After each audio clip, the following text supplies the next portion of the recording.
याद करिए तमिलनाडु के मंत्री ने क्या बोला था बिहार वालों के लिए।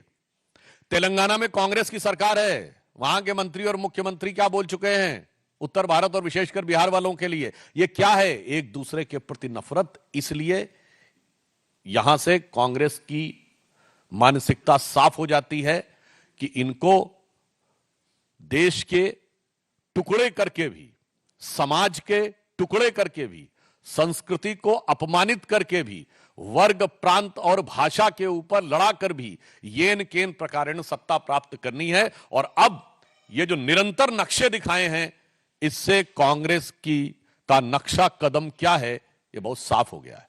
परंतु हम अंत में यह आश्वस्त करना चाहते हैं कि प्रधानमंत्री श्री नरेंद्र मोदी जी के नेतृत्व में ऐसी सभी शक्तियों को लेकर सरकार सजग है और हमें पूर्ण विश्वास है कि जितनी सरकार सजग है उतनी ही इस देश की जनता भी सजग है, सतर्क है और एक पैनी नजर इन ताकतों पर रखे हुए है और इनके मंसूबे कभी कामयाब नहीं होंगे। तो मैं इस पंक्ति के साथ समाप्त करता हूं कि जाति प्रांत और वर्ग भेद के भय को दूर भगाता है, भ्रम को दूर भगाता है। आज जो कांग्रेस प्रयास कर रही है भ्रम फैलाने का, जाति प्रांत और वर्ग भेद के भ्रम को दूर भगाता है। सबके मन का भाव एक है, सबकी भारत माता है, अनेकता में ऐक्य मंत्र को जन जन फिर अपनाता है। और देखो प्यारा देश हमारा आगे बढ़ता जाता है और कोई भी विरोधी शक्तियां, प्रतिगामी शक्तियां भारत के इस विकास को, भारत की शक्ति को रोकने में सफल नहीं होंगी। यह प्रधानमंत्री श्री नरेंद्र मोदी जी के नेतृत्व में भाजपा और एनडीए सरकार का संकल्प है। ठाकुर रविंद्र सिंह, जी न्यूज। टीआरएस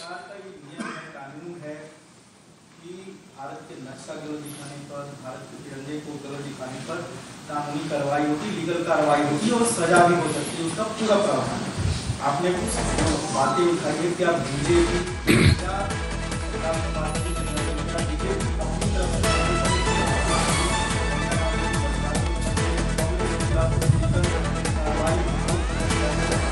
देखिए रवीन जी, मैंने अपने वक्तव्य में स्पष्ट कहा कि पहली बार कॉन्स्टिट्यूशनली 2 लोकसभाओं के बाद कांग्रेस के पास कॉन्स्टिट्यूशनली नेता प्रतिपक्ष का पद है।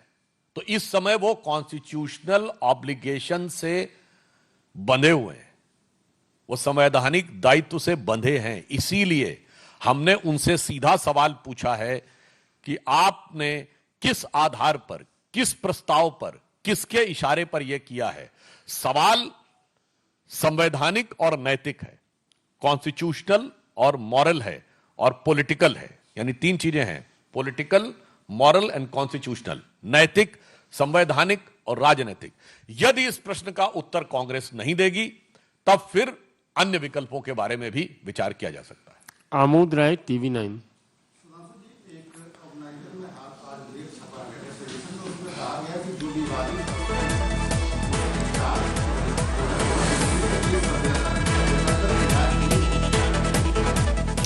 देखिए, इस विषय के ऊपर सर्वोच्च न्यायालय ने अपना मंतव्य दे दिया है, तो मुझे लगता है कि उसके बारे में अंतिम निर्णय आने तक प्रतीक्षा करनी चाहिए।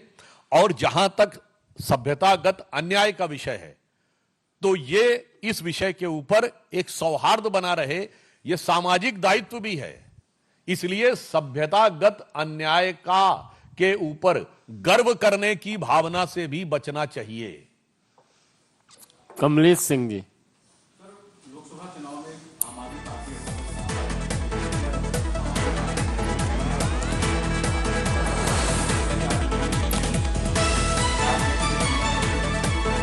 ये पहली बात तो मैं स्पष्ट कर दूं कि इंडिया ब्लॉक जैसी कोई चीज पार्लियामेंट में अस्तित्व में नहीं है। इससे साफ समझ में आ जाता है कि एक धोखा था।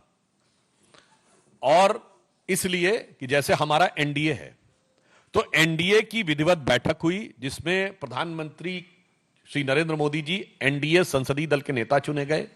एक एक सांसद का साइन किया हुआ प्रस्ताव है और लोकसभा अध्यक्ष के पास भी उसकी सूचना है और राज्यसभा के सभापति के पास। इंडिया गठबंधन का कौन नेता है, किसी प्रकार का कोई प्रस्ताव तथा कथित इंडिया गठबंधन के दलों के सांसदों के द्वारा साइन किया हुआ कोई लेटर न लोकसभा अध्यक्ष के पास है न सभापति के पास है। इसका मतलब इनके लिए आज आम आदमी पार्टी जो पहले आम बनती थी अब वो बड़ी खास पार्टी हो गई है। तो इनके लिए मैं कहना चाहूंगा कि बेनकाब चेहरे हैं, दाग बड़े गहरे हैं।